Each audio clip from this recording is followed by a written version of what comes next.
गुप्त काशी, काशी गुप्त काशी, गुप्त काशी रुद्रप्रयाग।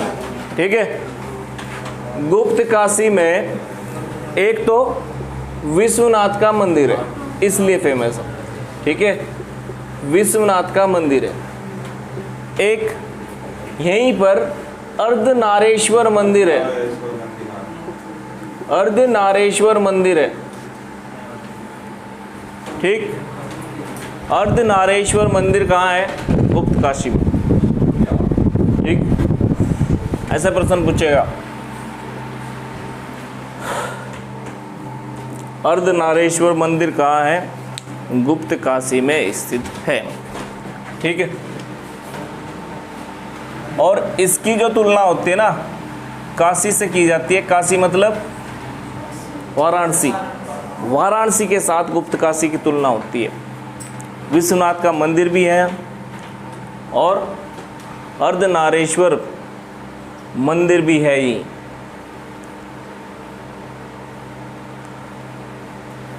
इसके बाद लिखो गौरीकुंड। गौरीकुंड में भी कुछ रह रहा अभी, वो सुन लो जरा। गौरीकुंड एक गर्म कुंड है। गौरीकुंड एक गर्म कुंड है। और तो बता ही रखा मैंने, केदारनाथ का अंतिम बस स्टेशन है। केदारनाथ के लिए अंतिम बस स्टेशन गौरीकुंड है। यहाँ पर राधा कृष्ण के मंदिर हैं, इसलिए फेमस है। राधा कृष्ण के मंदिर स्थित है।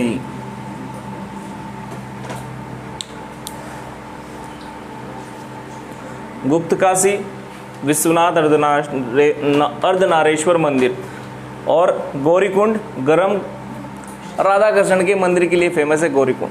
ठीक, तब इसमें इंक डाल दी।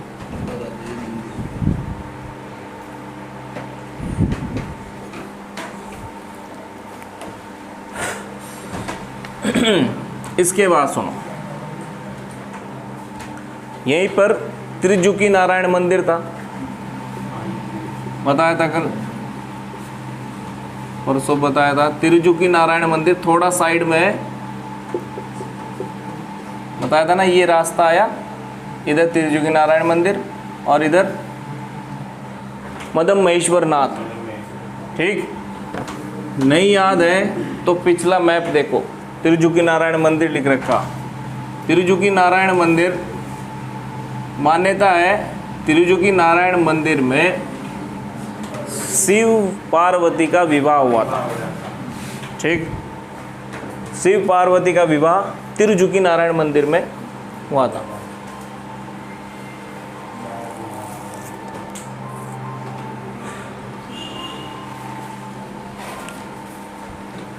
और सुनो बात, अब एक मुंडकटिया गणेश मंदिर है।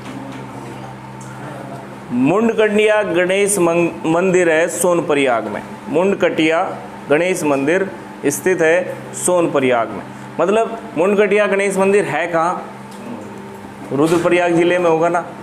ठीक है, जिला अगर पूछेगा मुंडकटिया गणेश मंदिर किस जिले में स्थित है?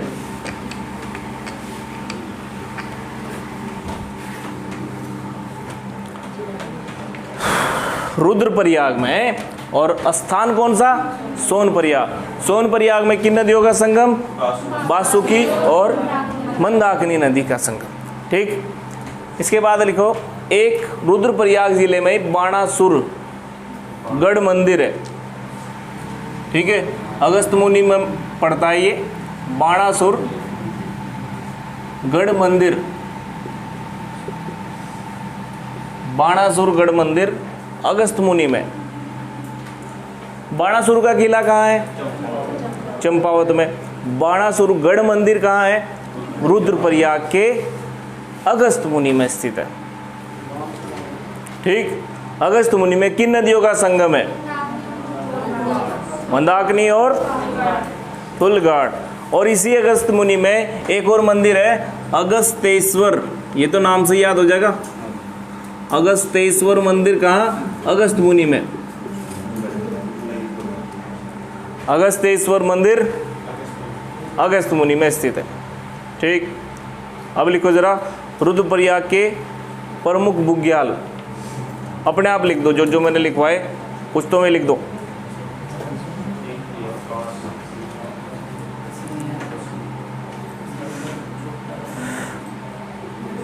रुद्रप्रयाग के प्रमुख बुग्याल लिख दे। कौन सा बुग्याल? पहला कसनी बुग्याल। कसनी बुग्याल किस मंदिर के पास है? कसनी बुग्याल किस मंदिर के पास स्थित है? मदम महेश्वर नाथ के पास। फिर चोपता बुग्याल किस मंदिर के पास है? तुंगनाथ मंदिर के पास। चोपता बुग्याल को उत्तराखंड का स्विट्जरलैंड कहा जाता है। उत्तराखंड का स्विट्जरलैंड कहा जाता है। और मिनी स्विट्जरलैंड हर्सिल है। उत्तराखंड का स्विट्जरलैंड हर्सिल और उत्तराखंड का मिनी स्विट्जरलैंड चोपता। ठीक है, मिनी अगर आ गया मिनी तो चोपता, और स्विट्जरलैंड आ गया डायरेक्टली गढ़वाल का उत्तराखंड का तो हर्सिल। ठीक, इसके बाद लिखो बर्मी बुग्याल। बर्मी बुग्याल, बर्मी बुग्याल यही है। बर्मी, इधर देखो भैया, ये लिख गया बर्मी बुग्याल। ठीक है, एक लिखो अली बुग्याल। अली चमोली के और रुद्रप्रयाग की सीमा पर स्थित है। अली बुग्याल चमोली और रुद्रप्रयाग की सीमा पर स्थित है। अली रुद्रप्रयाग में तो है, लेकिन किससे जोड़ रहा? चमोली से।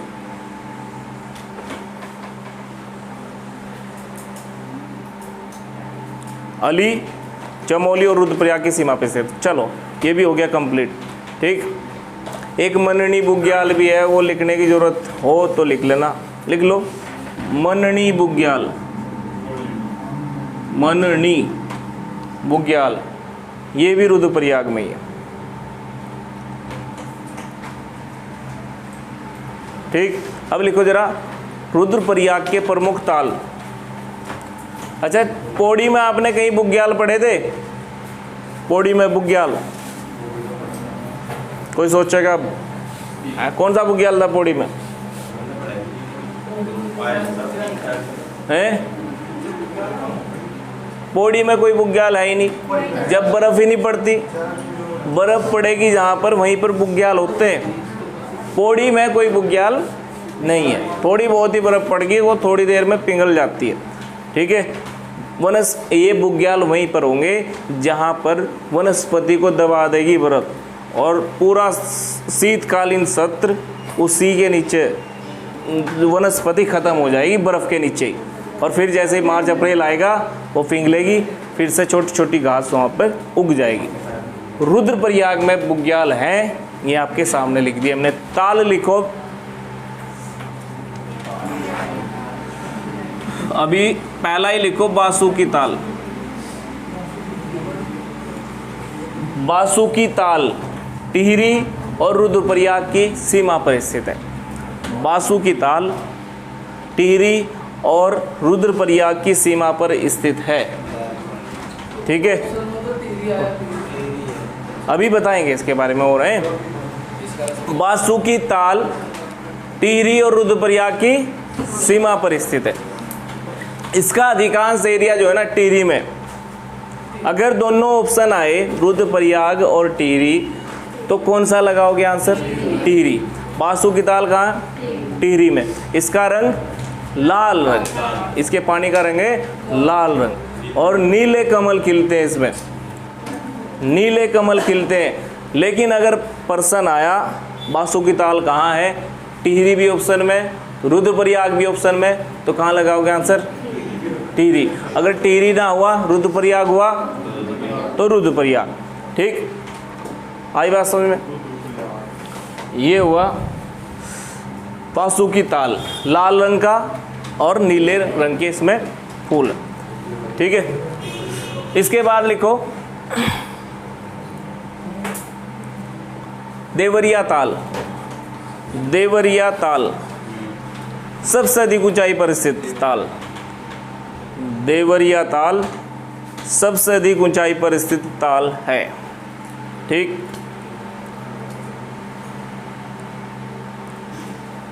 देवरिया ताल में और कुछ बताया था, इसमें चौखंबा पर्वत का प्रतिबिंब दिखाई देता है। चौखंबा पर्वत का प्रतिबिंब दिखाई देता है देवरिया ताल में। अब लिखना बदाणी ताल, याद आए कुछ? बदाणी ताल, बदाणी ताल, बदाणी ताल ऐसे लिख दो बस, ठीक है। बदाणी ताल के बाद लिखो एक भेंक ताल, जिसे है जी भेंक ताल है यहाँ, भेंक ताल लिखो। इसे ही भेंकल ताल कह दें, लेकिन भेंकल ताल सही में चमोली में, ठीक है। लिखो जरा, बताऊंगा जब सारे ताल पढ़ेंगे हम।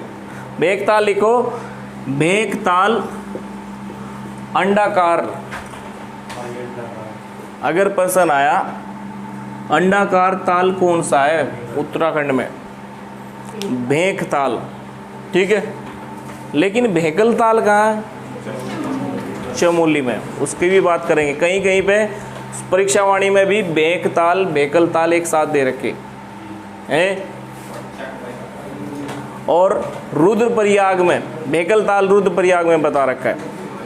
भेंक ताल BS नेगी में भी दिया, भेंक ताल की जगह भेंकल ताल दे रखा रुद्रप्रयाग में, ठीक। भेंक ताल है यहाँ, और कैसा है? अंडाकार। अब लिखो जरा, एक लिखो ताल सुखदी ताल। सुखदी ताल, सुखदी ताल कहाँ है भाई? सुखदी ताल रुद्रप्रयाग। ये हुए कंप्लीट ताल, इससे पहले बुग्याल कर लिए, ठीक है। अब लिखो जरा कुछ इंपोर्टेंट पॉइंट इसके लिए। रुद्रप्रयाग जिले में सबसे कम कृषि योग्य भूमि है। रुद्रप्रयाग जिले में सबसे कम कृषि योग्य भूमि है।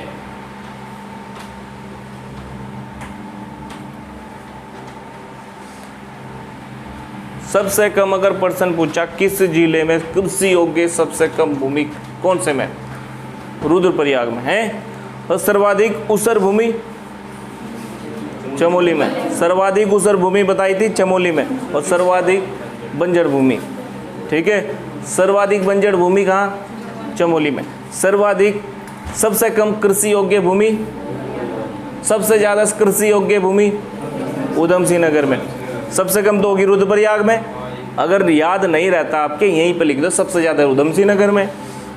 सबसे कम कृषि योग्य भूमि रुद्रप्रयाग, और सबसे अधिक कृषि योग्य भूमि उधम सिंह नगर, ठीक। सबसे ज़्यादा कहाँ से है? उधम सिंह नगर में। अब लिखो राज्य में सर्वाधिक, राज्य में सबसे कम, ऐसा लिखना, राज्य में सबसे कम उद्योग रुद्रप्रयाग जिले में ही है। सबसे कम उद्योग पूछे तब रुद्रप्रयाग जिला। सबसे कम कृषि रुद्रप्रयाग जिला।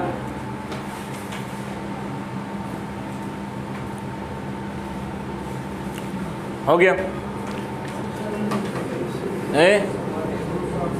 सबसे कम जनसंख्या भी रुद्रप्रयाग में ही है, लिख दो। राज्य में सबसे कम जनसंख्या वाला जिला भी रुद्रप्रयाग है।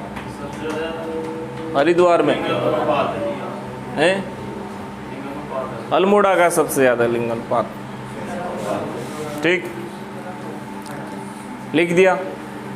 सर्वाधिक जनसंख्या कहाँ है? सर्वाधिक जनसंख्या हरिद्वार में। ऐसे ही याद रखिए जनसंख्या वाला, ठीक है। हरू से याद रखियो। हरिद्वार सबसे अधिक और रुद्रप्रयाग सबसे कम जनसंख्या की दृष्टि से। ठीक, अब बात करते हैं हम रुद्रप्रयाग के प्रमुख व्यक्तित्व की। रुद्रप्रयाग के प्रमुख व्यक्तित्व,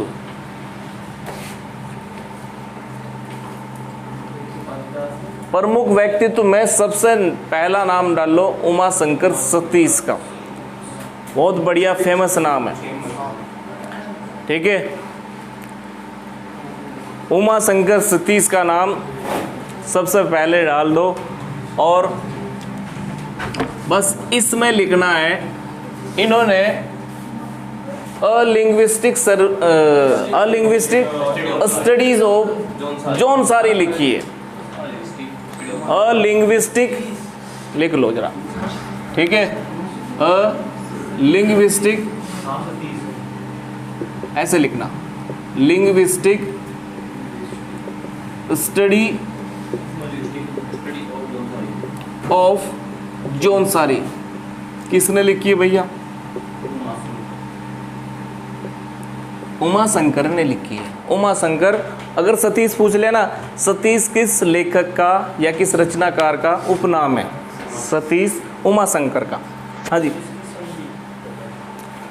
लिंग्विस्टिक स्टडी ऑफ जौनसारी इतना लिख दो और कुछ नहीं जरूरत है। ठीक है, इसके बाद लिखो अन्य रचनाएं कौन कौन सी हैं उमाशंकर की। ये सूरीनाम में रहते थे। सूरीनाम में रहते रहते इन्होंने निबंध लिखे दो। एक का नाम ज़्यादा फेमस है, भारत के बाहर एक और भारत। भारत के बाहर एक और भारत किसके द्वारा लिखा गया निबंध है। अगर प्रश्न पूछा ये है क्या है, तो ये निबंध है। भारत के बाहर एक और भारत, ये सूरीनाम में रहते हुए लिखा था इसने। ठीक है, जहां पर भी सूरीनाम अगर आ गया ना लिखा हुआ किसी रचना में, तो उमाशंकर सतीश लगा देना उसमें। ठीक, एक और निबंध था, ऐसा ही है कुछ, वो इतना इम्पोर्टेंट तो है नहीं। सूरीनाम में भारतीय संस्कृति, ऐसा है कुछ, सूरीनाम में भारतीय संस्कृति, तो किसका होगा? सूरीनाम आ गया अगर लिखा हुआ, उमाशंकर सतीश का। ठीक है, अन्य रचना में लिखो नया जमाना, नया जमाना अन्य रचना में, और नया जमाना और बोलते पत्थर इसी की है। ये बोलते पत्थर इम्पोर्टेंट है एग्जाम के लिए। बोलते पत्थर किसकी रचना है? उमाशंकर सतीश की। नया जमाना, बोलते पत्थर पे तो इम्पोर्टेंट लगा दो।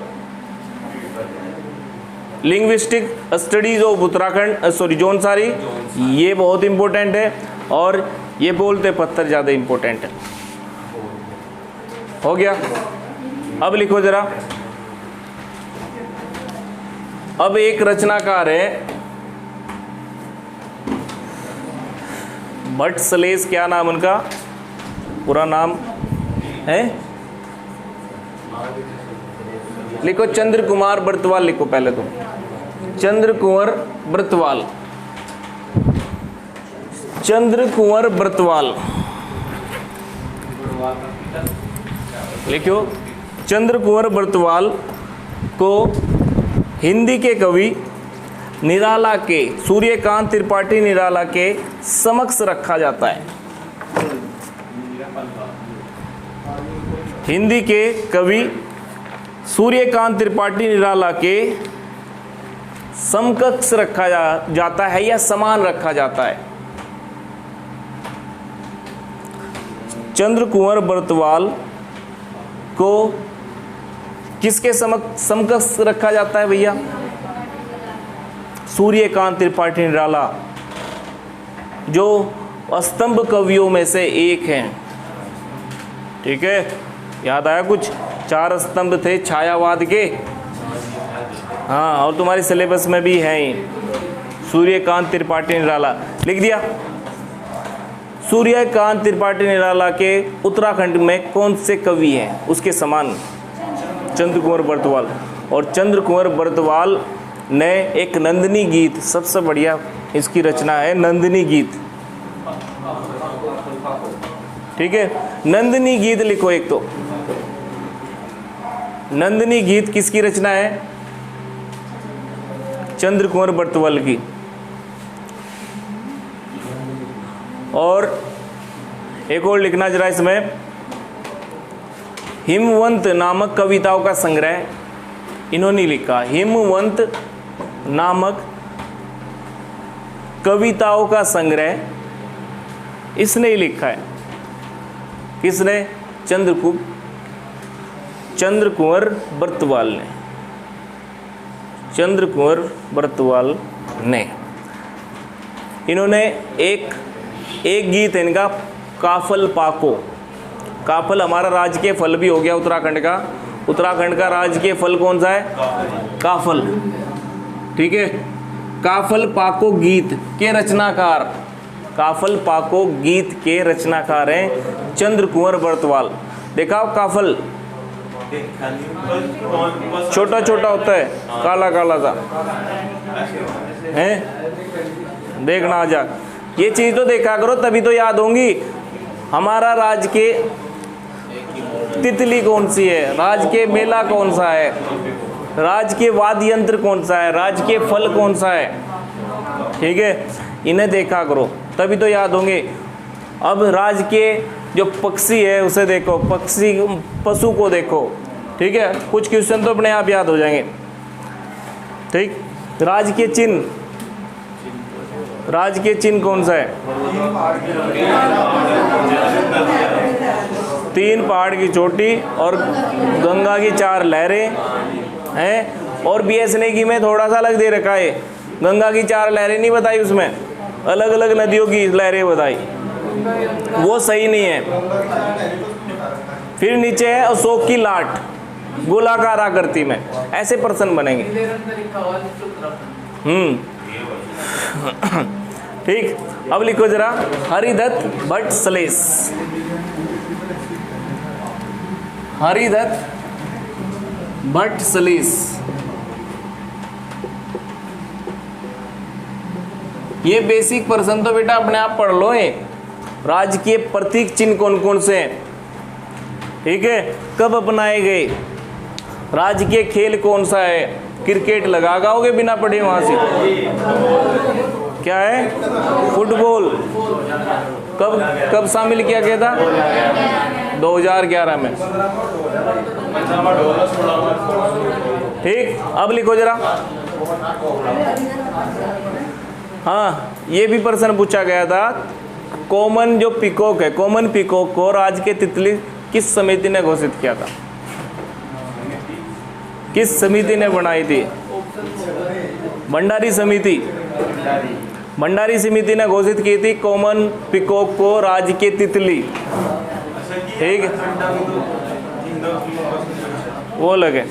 ठीक है, पेड़ किसी पेड़ पर अंडे देती है। भंडारी समिति, भंडारी समिति लिख दिया क्या? आगे बढ़े। मैंने एक नाम लिखा अभी, हरिदत्त भट्ट सलेस। इनके सम्मान में उत्तराखंड साहित्य दिवस मनाया जाता है 19 दिसंबर को। हरिदत्त भट्ट सलेस के सम्मान में 19 दिसंबर को उत्तराखंड साहित्य दिवस मनाया जाता है। ये मेन है, और कुछ मेन हो या ना हो,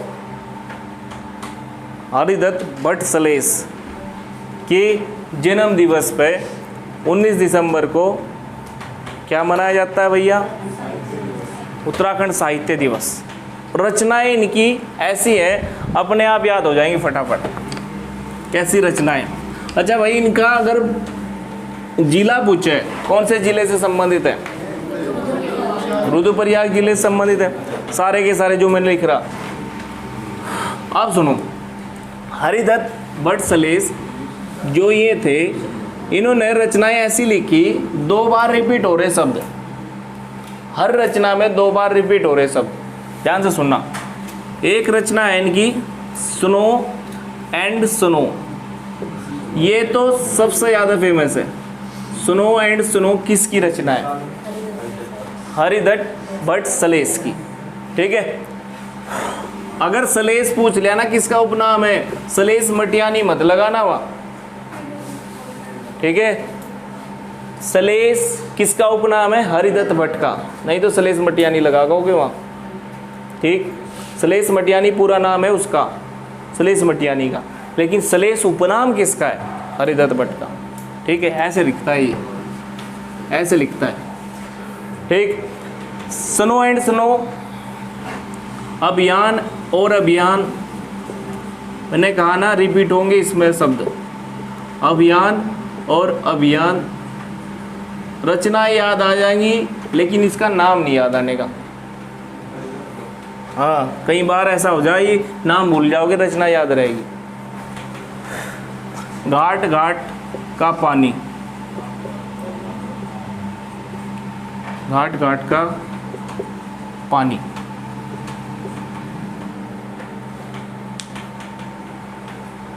ये लिख देना। ठीक है, और एक दो रचना अगर और हुई ऐसी ही तो उसे भी लिख दियो आगे और आगे, आगे और आगे, ये भी रचना किसकी है, शिखर और शिखर किसकी होगी। ठीक,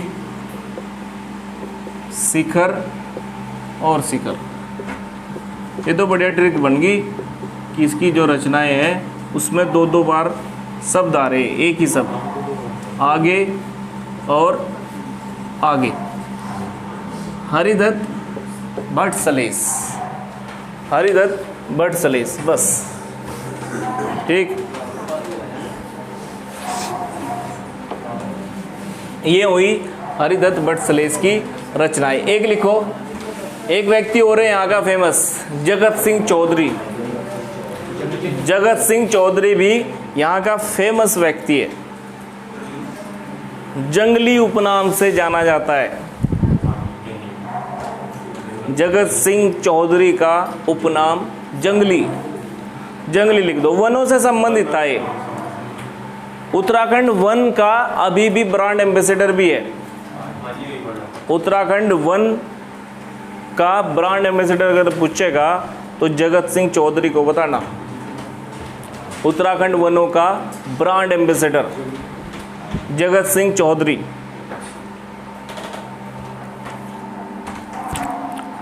ठीक, इसके बारे में हुआ ये बात। जगत सिंह चौधरी के बारे में और लिखो, इन्होंने मिश्रित कृषि, इन्होंने मिश्रित खेती शुरू की थी। मिश्रित खेती किसकी देन है, मिश्रित खेती या मिश्रित वन खेती, ऐसे लिखना, मिश्रित वन खेती जगत सिंह चौधरी की देन है। मिश्रित वन लिखना पूरा, मिश्रित खेती नहीं, वनों के अंदर खेती, इसे कहते हैं मिश्रित वन खेती। ठीक है, किसने शुरुआत की उत्तराखंड में, जगत सिंह चौधरी को, इसीलिए इसे क्या कहा जाता है, जंगली कहा जाता है। ठीक, अब लिखो जरा रुद्रप्रयाग से रिलेटेड और कुछ पर्सन हो तो वो देख लेते हैं, बाकी वो एक खत्म हो गया। ठीक, बाकी खत्म हो चुका है। क्या कह रहे भाई, लिखो कुछ मेले लिख दो, रुद्रप्रयाग के प्रमुख मेले हैं। रुद्रप्रयाग का सबसे फेमस मेला मैंने कल लिखवाया था। रुद्रप्रयाग का सबसे फेमस मेला है अन्नकूट मेला, अन्नकूट मेला या भूतज उत्सव, बतूज उत्सव। ठीक है, कहाँ है? इसकी विशेषता लिख दो साथ साथ में ही।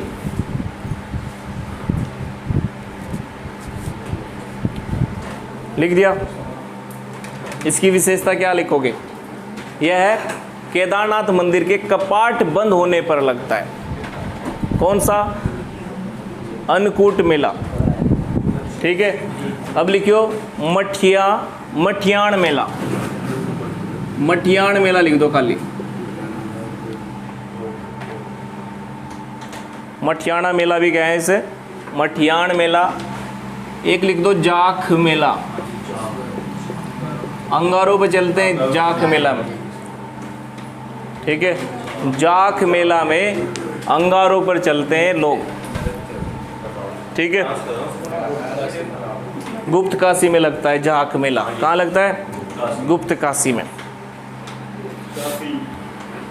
और लिखो, देखो जाख मेला लिख दिया, मटियान मेला लिख दिया। एक लिखो कार्तिकीय स्वामी मेला, कार्तिकीय स्वामी मेला, बस इतना ही लिख दो। ये तो रुद्रप्रयाग का है। कार्तिकीय स्वामी मेला रुद्रप्रयाग में लगता है। एक लिखो हरियाली देवी मेला है। माँ हरियाली देवी का मंदिर कहाँ है जी?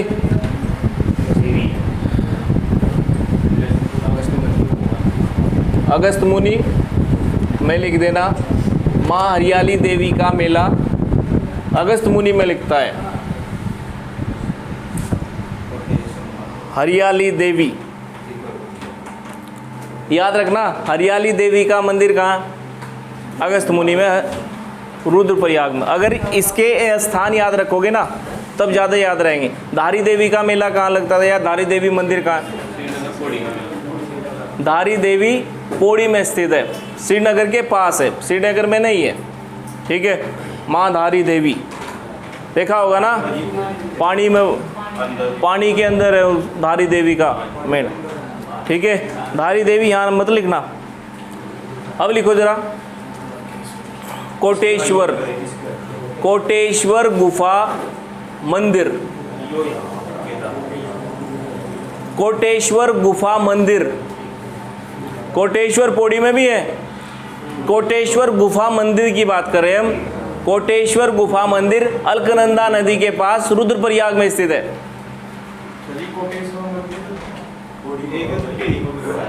कोटेश्वर गुफा मंदिर, गुफा लिख देना, कोटेश्वर गुफा मंदिर, ठीक है। कहाँ है? अलकनंदा नदी के पास रुद्रप्रयाग में स्थित है, ठीक।